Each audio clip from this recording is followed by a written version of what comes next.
إن الحمد لله نحمده ونستعينه ونستغفره ونعوذ بالله من شرور أنفسنا من يهده الله فلا مضل له ومن يضلله فلا هادي له ونشهد أن لا إله إلا الله وأشهد أن محمدا عبده ورسوله يا أيها الذين آمنوا اتقوا الله حق تقاته ولا تموتن إلا وأنتم مسلمون يا أيها الناس اتقوا ربكم الذي خلقكم من نفس واحدة وخلق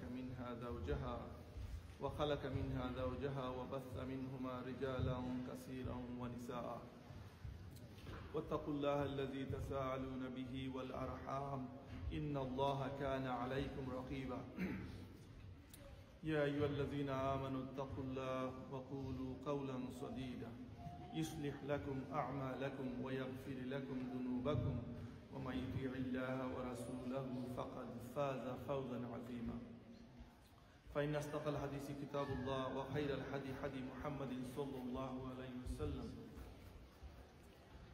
وشر الأمور محدثاتها وكل محدثة بدعة وكل بدعة ضلالة وكل ضلالة في النار. My dear brothers and sisters,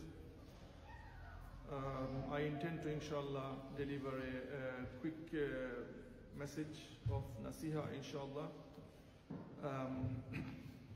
There's a hadith narrated by Ubadah ibn as-Samit, may Allah be pleased with him, narrated that Allah's Messenger sallallahu alayhi wasallam said, guarantee me that you will do 6 things and I will guarantee for you Jannah. So this is narrated by Ibn Khuzama, Ibn Hibban and Hakim, and similar hadith narrated by various other narrators in the various books of hadith.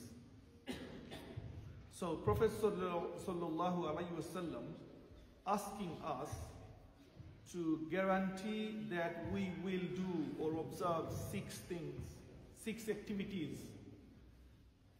And Messenger of Allah sallallahu alaihi wasallam giving us the guarantee of Jannah.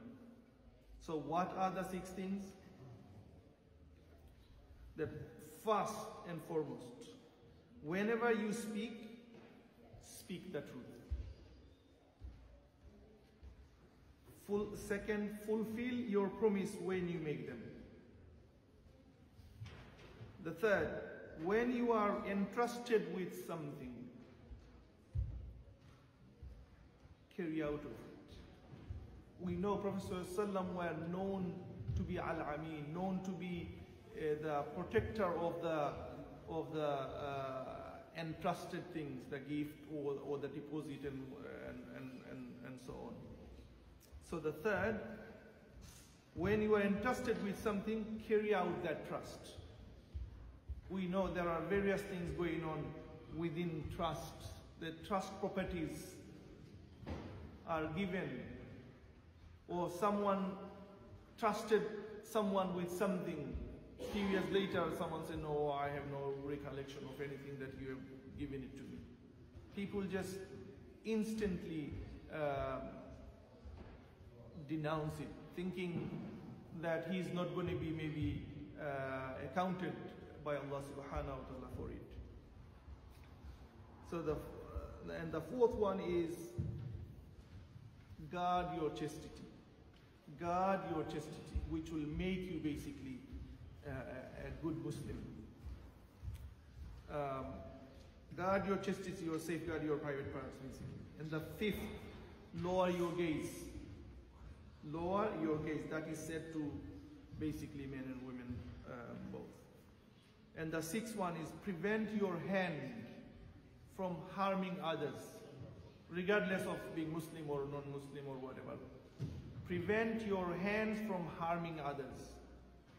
That is basically encroaching on others' right and unnecessarily causing trouble, unnecessarily causing difficulties for others.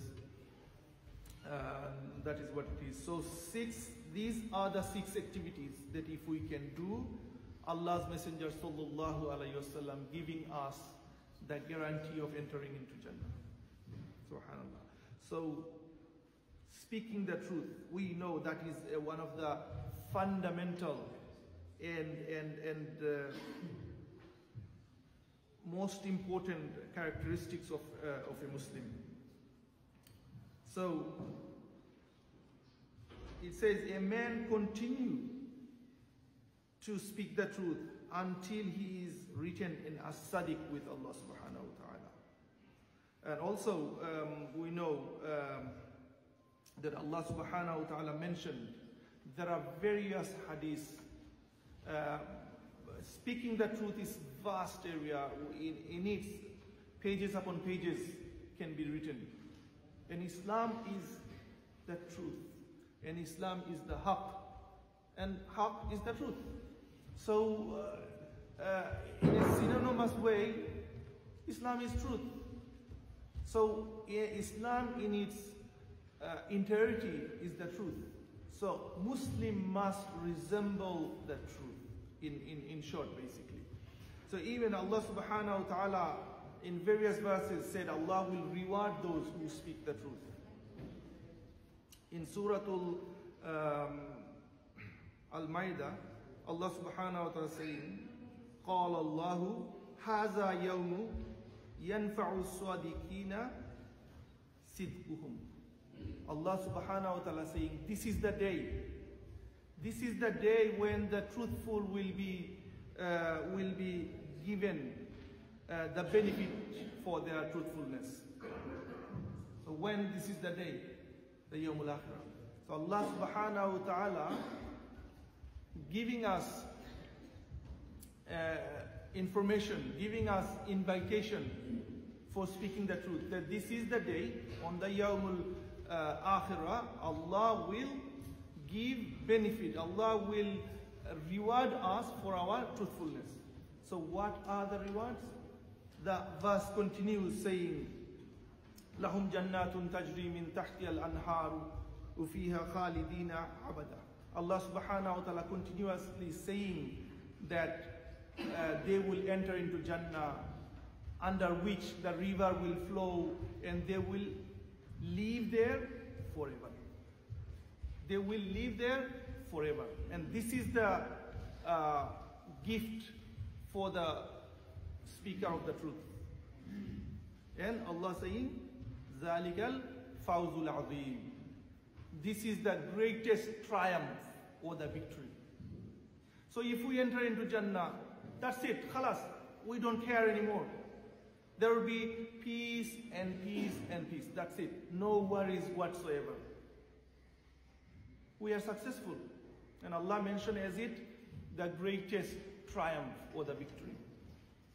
So whenever a Muslim speaking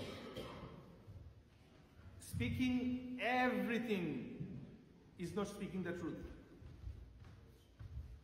Speaking knowingly, with certainty that that is what been said, or that is what it is. And speaking only if that word brings khair, brings goodness. Otherwise, keep quiet. Standing up for the truth, knowing that there is a corruption going on. If I do not speak up, the corruption or the person who did dhulm or corruption will get away with it. We must stand up and speak. That is bringing khair. That is holding the account basically to the person who did corruption or dhulm on others.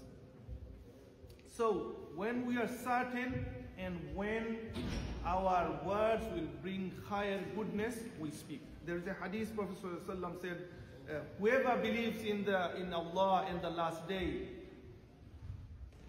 remind them or ask them to speak the truth. And if it is only bring higher, otherwise keep shut. Otherwise don't speak.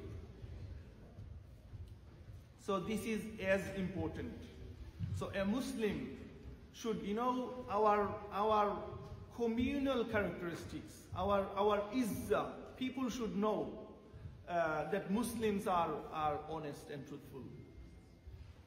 If police stops you on the way for driving, swerving, and then they think, oh, he may be a drunken driver, As soon as